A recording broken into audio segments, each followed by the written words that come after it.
이사야 20장. 벌거벗은 예언자의 징조. 아시리아 왕 사르곤이 보낸 다르단 장군이 아스돗으로 와서 아스돗을 점령하였다. 그 해에 주님께서 아모스의 아들 이사야를 시켜서 말씀하셨다. 주님께서 이사야에게 말씀하시기를 허리에 두른 베옷을 벗고 발에서 신을 벗으라고 하셨다. 그래서 이사야는 말씀대로 옷을 벗고 맨발로 다녔다. 그때 주님께서 말씀하셨다. 나의 종 이사야가 3년 동안 벗은 몸과 맨발로 다니면서 이집트와 에티오피아에게 표징과 징조가 된 것처럼 아시리아 왕이 이집트에서 잡은 포로와 에티오피아에서 잡은 포로를 젊은이나 늙은이 할 것 없이 모두 벗은 몸과 맨발로 끌고 갈 것이니 이집트 사람이 수치스럽게도 그들의 엉덩이까지 드러낸 채로 끌어갈 것이다. 그리하여 에티오피아를 의지하던 자들과 이집트를 그들의 자랑으로 여기던 자들이 두려워하고 부끄러워할 것이다. 그날이 오면 그 해변에 사는 백성이 이렇게 말할 것이다. 우리가 의지하던 나라 아시리아 왕에게서 구해달라고 우리를 살려달라고 도움을 청한 나라가 이렇게 되었으니 이제 우리가 어디로 피해야 한단 말이냐. 이사야 21장. 바빌론의 멸망에 관한 환상. 이것은 해변 광야를 두고 하신 엄한 경고의 말씀이다. 남쪽 광야에서 불어오는 회오리 바람처럼 침략자가 광야에서 쳐들어온다. 저 무서운 땅에서 몰아쳐 온다. 나는 끔찍한 계시를 보았다. 배신하는 자가 배신하고 파괴하는 자가 파괴한다. 엘람아 공격하여라. 메대야 애워싸거라. 내가 바빌론의 횡포를 그치게 하고 억압받는 사람들의 탄식 소리를 그치게 하겠다. 그러자 나는 허리가 끊어지는 것처럼 아팠다. 아이를 낳는 산모의 고통이 이런 것일까? 온몸이 견딜 수 없이 아팠다. 그 말씀을 듣고 귀가 멀었으며 그 광경을 보고 눈이 멀었다. 나의 마음은 갈피를 잡지 못하고 공포에 질려 떨었다. 내가 그처럼 보고 싶어한 희망찬 새벽빛은 도리어 나를 무서워 떨게 하였다. 내가 보니 사람들이 잔치상을 차려놓고 방석을 깔고 앉아서 먹고 마신다.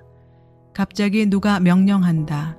너희 지휘관들아 일어나거라. 방패를 들어라. 주님께서 나에게 이렇게 말씀하셨다. 너는 가서 파수꾼을 세우고 그가 보는 대로 보고하라고 하여라. 기마병과 함께 오는 병거를 보거나 나귀나 낙타를 탄 사람이 나타나면 주의하여 살펴보라고 하여라. 파수꾼이 외친다. 지휘관님, 제가 온종일 망대 위에 서 있었습니다. 밤새 경계구역을 계속 지키고 있었습니다.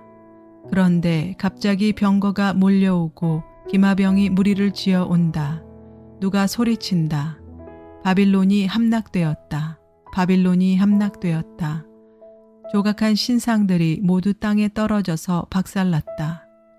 아, 짓밟히던 나의 결애여. 타작마당에서 으깨지던 나의 동포여. 이스라엘의 하나님 만군의 주님께서 나에게 말씀하신 것을 이렇게 내가 그들에게 전한다. 에돔에 대한 경고. 이것은 두말을 두고 하신 엄한 경고의 말씀이다. 세일에서 누가 나를 부른다. 파수꾼아, 밤이 얼마나 지났느냐. 파수꾼아, 날이 새려면 얼마나 더 남았느냐. 파수꾼이 대답한다. 아침이 곧 온다. 그러나 또 다시 밤이 온다. 묻고 싶거든 물어보아라. 다시 와서 물어보아라. 아라비아에 대한 경고. 이것은 아라비아를 두고 하신 엄한 경고의 말씀이다. 드단 사람들아, 아라비아의 메마른 덤불 속에서 밤을 지새우는 드단의 행상들아, 목마른 피난민들에게 마실 물을 주어라. 대마 땅에 사는 사람들아, 아라비아의 피난민들에게 먹거리를 가져다 주어라. 그들은 칼을 피하여 도망다니는 사람들이다. 칼이 그들을 치려 하고 화살이 그들을 꿰뚫으려 하고 전쟁이 그들의 목숨을 노림으로 도망다니는 신세가 되었다. 주님께서 나에게 이렇게 말씀하셨다. 1년 기한으로 머슴살이를 하게 된 머슴이 날 수를 세듯이 이제 내가 1년을 센다. 1년 만에 게달의 모든 허세가 사라질 것이다. 게달의 자손 가운데서 활 쏘는 용사들이 얼마 남는다고 하여도 그 수는 매우 적을 것이다. 주 이스라엘의 하나님께서 이렇게 말씀하셨다. 이사야 22장. 예루살렘에 대한 경고. 이것은 환상 골짜기를 두고 하신 엄한 경고의 말씀이다. 너희가 무슨 변을 당하였기에 모두 지붕에 올라가 있느냐. 폭동으로 가득 찬 성읍, 시끄러움과 소동으로 가득 찬 도성아. 이번 전쟁에 죽은 사람들은 칼을 맞아 죽은 것도 아니고 싸우다가 죽은 것도 아니다. 너희 지도자들은 다 도망치기에 바빴고 활도 한번 쏘아보지 못하고 사로잡혔다. 사로잡힌 너희들도 아직 적군이 멀리 있는데도 지레 겁을 먹고 도망가다가 붙잡혀서 포로가 되었다. 그러므로 내가 통곡한다. 다들 비켜라. 혼자서 통곡할 터이니 나를 내버려 두어라. 내 딸 내 백성이 망하였다고 나를 위로하려고 애쓰지 말아라. 주 만군의 하나님께서 친히 환상 골짜기에 혼란과 학대와 소란을 일으키시는 날을 이르게 하셨다. 성벽이 헐리고 살려달라고 아우성치는 소리가 자네까지 사무쳤다. 엘람 군대는 화살통을 메고 왔고 기마대와 병거대가 그들과 함께 왔으며 기르 군대는 방패를 들고 왔다. 너의 기름진 골짜기들은 병거 부대의 주둔지가 되었고 예루살렘 성문 앞 광장은 기마 부대의 주둔지가 되었다. 유다의 방어선이 뚫렸다. 그때 너희는 수풀궁에 있는 무기를 꺼내어 오고 다윗 성이 뚫린 곳이 많은 곳을 보았고 아랫못에는 물을 저장하였다. 예루살렘에 있는 집의 수를 세어보고는 덜어는 허물었다가 뚫린 성벽을 막았다. 또한 옛 못에 물을 대려고 두 성벽 사이에 저수지를 만들기도 하였다. 그러나 너희는 일이 이렇게 되도록 하신 분을 의지하지 않고 이 일을 옛적부터 계획하신 분에게는 관심도 없었다. 그날에 주 만군의 하나님께서 너희에게 통곡하고 슬피 울라고 하셨다. 머리털을 밀고 상복을 몸에 두르라고 하셨다. 그런데 너희가 어떻게 하였느냐? 너희는 오히려 흥청망청 소를 잡고 양을 잡고 고기를 먹고 포도주를 마시며 내일 죽을 것이니 오늘은 먹고 마시자 하였다. 그래서 만군의 주님께서 나의 귀에 대고 말씀하신다. 이 죄는 너희가 죽기까지 용서받지 못한다. 주 만군의 하나님께서 이렇게 말씀하셨다. 셈나에게 경고하시다. 주 만군의 하나님께서 이렇게 말씀하신다. 너는 궁중의 일을 책임진 총책임자 셈나에게 가서 나의 말을 전하여라. 내가 이곳과 무슨 상관이 있기에 이곳에 누가 있기에 여기에다 너의 무덤을 팠느냐. 높은 곳에 무덤을 파는 자야. 바위에 누울 자리를 쪼아내는 자야. 그렇다. 너는 권세가 있는 자다. 그러나 주님께서 너를 단단히 묶어서 너를 세차게 내던지신다. 너를 공처럼 둥글게 말아서 넓고 아늑한 땅으로 굴려버리신다. 내가 거기에서 죽을 것이다. 내가 자랑하던 그 화려한 병거들 옆에서 내가 죽을 것이다. 그리하여 너는 너의 상전의 집에 수치거리가 될 것이다. 내가 너를 너의 관직에서 쫓아내겠다. 그가 너를 그 높은 자리에서 끌어내릴 것이다. 그 날이 오면 내가 힐기야의 아들인 나의 종 엘리야김을 불러서 너의 관복을 그대로 입히고 너의 띠를 그에게 띠게 하고 너의 권력을 그의 손에 맡길 것이니 그가 예루살렘에 사는 사람들과 유다 집안의 아버지가 될 것이다. 내가 또 다윗 집의 열쇠를 그의 어깨에 둘 것이니 그가 열면 닫을 자가 없고 그가 닫으면 열 자가 없을 것이다. 단단한 곳에 잘 박힌 목같이 내가 그를 견고하게 하겠으니 그가 가문의 영예를 빛낼 것이다. 그의 가문의 영광이 그에게 걸릴 것이다. 종지에서 항아리에 이르기까지 모든 작은 그릇들과 같은 그 자손과 족속의 영광이 모두 그에게 걸릴 것이다. 만군의 주님의 말씀이다. 그날이 오면 단단한 곳에 잘 박힌 못이 삭아서 부러져 떨어질 것이니 그 위에 걸어둔 것들이 산산조각이 날 것이다. 이것은 주님께서 하신 말씀이다. 이사야 23장. 베니게에 대한 경고. 이것은 두로를 두고 하신 엄한 경고의 말씀이다. 다시스의 배들아, 너희는 슬피 울어라. 두로가 파멸되었으니 들어갈 집도 없고 닻을 내릴 항구도 없다. 키프로스에서 너희가 이 소식을 들었다. 항해자들이 부유하게 만들어준 너의 섬 백성들아, 시돈의 상인들아 잠잠하여라. 시올의 곡식 곧 나일의 수확을 배로 실어들였으니 두로는 곧 문나라의 시장이 되었다. 그러나 너 시돈아, 너 바다의 요새야. 내가 수치를 당하였다. 너의 어머니인 바다가 너를 버리고 이렇게 말한다. 나는 산골을 겪지도 않았고 아이를 낳지도 못하였다. 아들들을 기른 일도 없고 딸들을 키운 일도 없다. 두로가 파멸되었다는 소식이 이집트에 전해지면 이집트마저도 충격을 받고 낙심할 것이다. 베니게의 주민아, 스페인으로 건너가거라. 섬나라 백성아, 슬피 울어라. 이것이 너희가 그렇게 좋아하던 도성 두로냐. 그토록 오랜 역사를 가지고 저 먼 곳에까지 가서 식민지를 세우던 도성이냐. 빛나는 왕관을 쓰고 있던 두로, 그 상인들은 귀족들이요 그 무역상들은 세상이 우러러보던 사람들이었는데 두로를 두고 누가 이런 일을 계획하였겠느냐.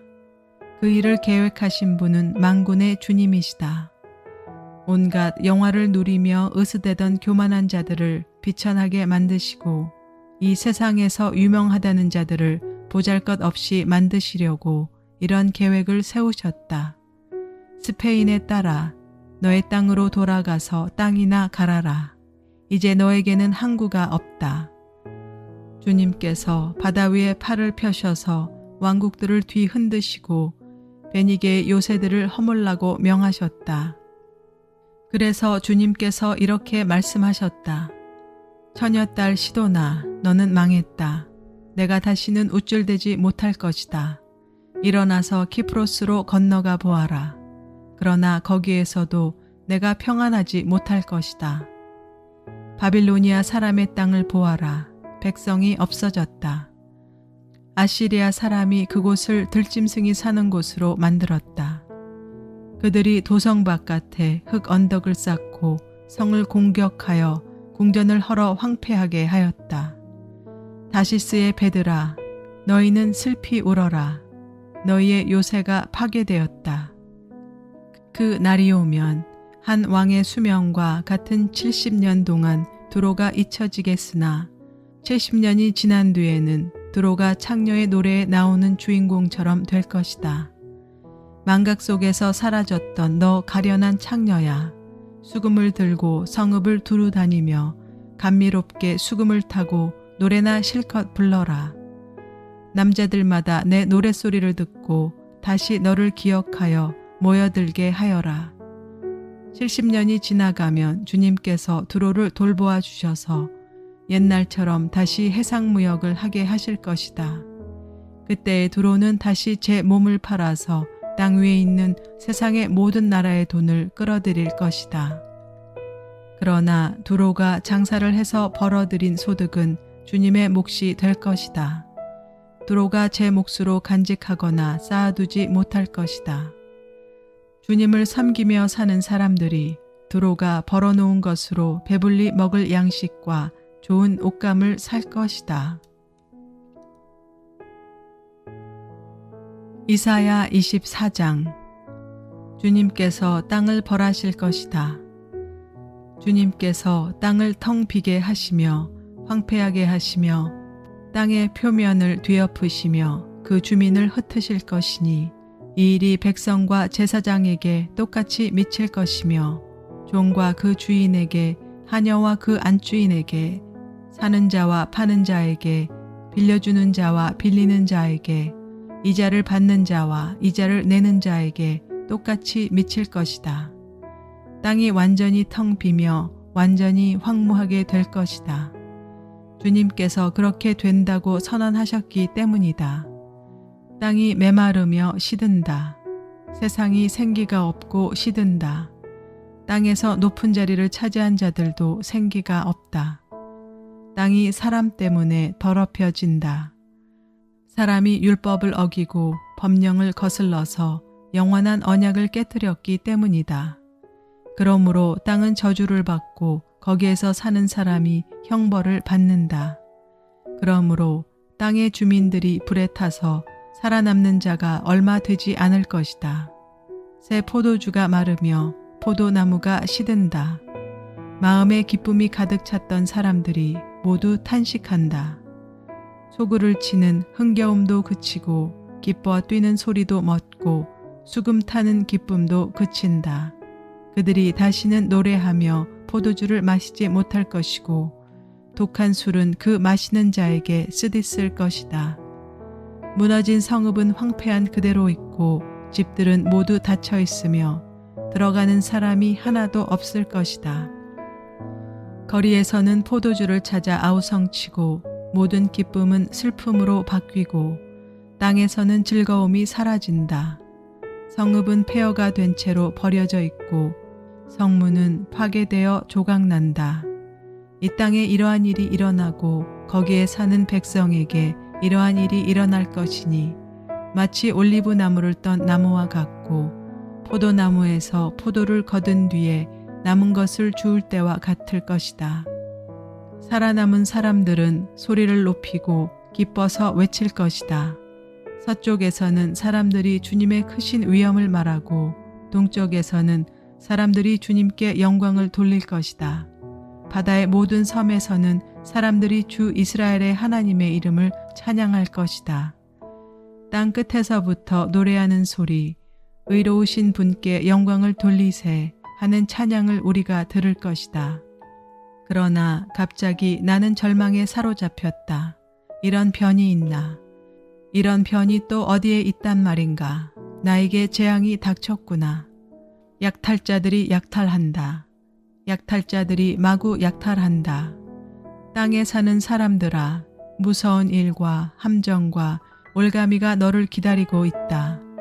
무서운 소리를 피하여 달아나는 사람은 함정에 빠지고 함정 속에서 기어나온 사람은 올가미에 걸릴 것이다. 하늘의 홍수문들이 열리고 땅의 기초가 흔들린다. 땅덩이가 여지없이 부스러지며 땅이 아주 갈라지고 땅이 몹시 흔들린다. 땅이 술 취한 자처럼 몹시 비틀거린다. 폭풍 속의 오두막처럼 흔들린다. 세상은 자기가 지은 죄의 무게에 짓눌릴 것이니 쓰러져서 다시는 일어나지 못할 것이다. 그 날이 오면 주님께서 위로는 하늘의 군대를 벌하시고 아래로는 땅에 있는 세상의 군왕들을 벌하실 것이다. 주님께서 군왕들을 죄수처럼 토굴 속에 모으시고 오랫동안 감옥에 가두어 두셨다가 처형하실 것이다. 만군의 주님께서 왕이 되실 터이니 달은 볼 낯이 없어하고 해는 부끄러워할 것이다. 주님께서 시온산에 앉으셔서 예루살렘을 다스릴 것이며 장로들은 그 영광을 볼 것이다.